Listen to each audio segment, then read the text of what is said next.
ये इस्लामाबाद जलसा हुआ, गंडापुर साहब ने तकरीर की, इन जलसों के मैं आपने पहले भी कहा कि भाई ये एक्टिविटी के तौर पे देखा जाना चाहिए इसे, लेकिन इन तकारीर से, इन चीज़ों से नहीं, इससे तो पीटीआई को नुकसान हो रहा है। देखो जो ये जलसा था ना जो पिंडी वाला, मैं समझता हूँ उससे पहले नून काफ़ी मुश्किल में चली गई थी और उनको ये ख़तरा पैदा हो गया था, पब्लिकली बयान देने पड़े थे उनको कि शायद तहरीके इंसाफ और कोई एस्टेब्लिशमेंट का राब्ता हो गया जी। लेकिन खुद गंडापुर साहब और माशाल्लाह उनकी सारी टीम ने उस तासर को खुद पिंडी में ख़त्म कर दिया कि हम नहीं हैं जिनका कोई किसी से वास्ता होगा।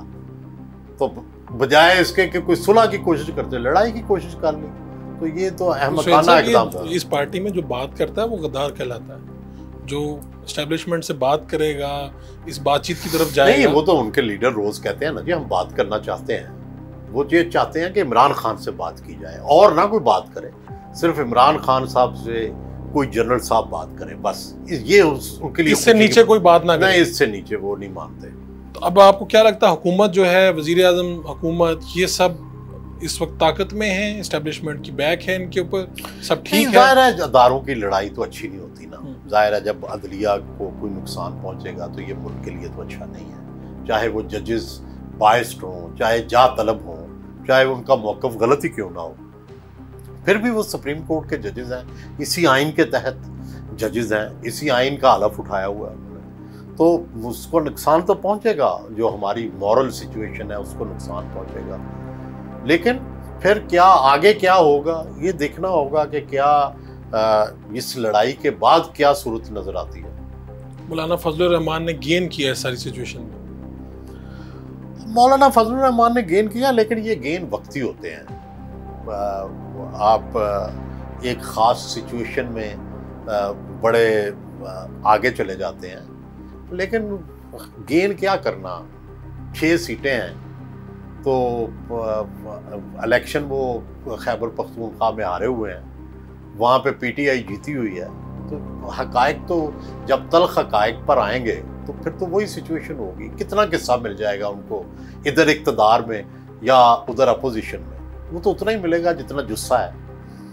हिस्सा बकदरे जुस्सा ही मिलना है। इस वक्त जितनी मर्जी है वो ऊपर चढ़ जाए, लेकिन अल्टीमेटली तो फिगर्स पे आना पड़ेगा। ये इलेक्शन एक्ट की बात हो गई, फिर चीफ जस्टिस को बाख्तियार बना दिया गया, तीसरे फर्द भी उन्होंने अपनी मर्जी से शामिल किए। ये बात आपको कहाँ जाके रुकती नजर आ रही? क्योंकि अभी तो ऐसा लगता है जैसे फैसला कुन जंग है कि ये अगले चंद दिनों में या इधर सफीना या उधर सफीना, डूबेंगे हम और सफीना जो है या इधर जाएगा या उधर जाएगा। तो फैसले पे अमल दरामद होता नजर नहीं है पाकिस्तान तहरीक इंसाफ को, ये नशिस्तें मिलेंगी। प्रॉब्लम ये होता है ना कि जहाँ आप मेरे से अगर ताकतवर हैं तो आप मेरी बात कहाँ मानेंगे, मैं चाहे इखलाकी तौर पर ठीक भी हूँ।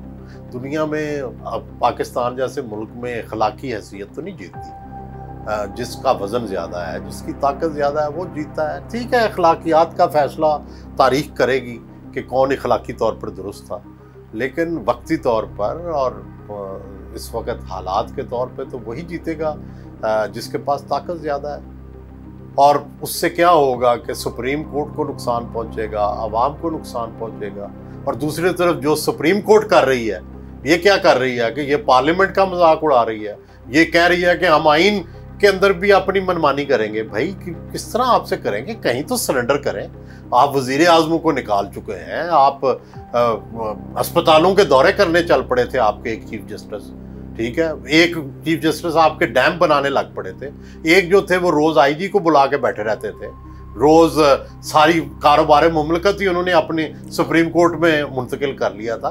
तो आप भी तो कहीं रुके ना, कोई एम्बिशन की भी कोई हद होनी चाहिए। कोई आप जा तलबी सुप्रीम कोर्ट का काम नहीं है कि वो इक़्तिदार और जा और शोहरत इसमें मुब्तला हो जाए। ये तो इस वक्त तो साफ लग रहा है कि ये सुप्रीम कोर्ट के जजेस को ना इंसाफ से, ना जमहूरियत से, ना कॉन्स्टिट्यूशन से कोई तल्लक है। ये तो अपने अपने अज़ाइम पर कारबंद है। अब देखें उसका क्या असर होता है।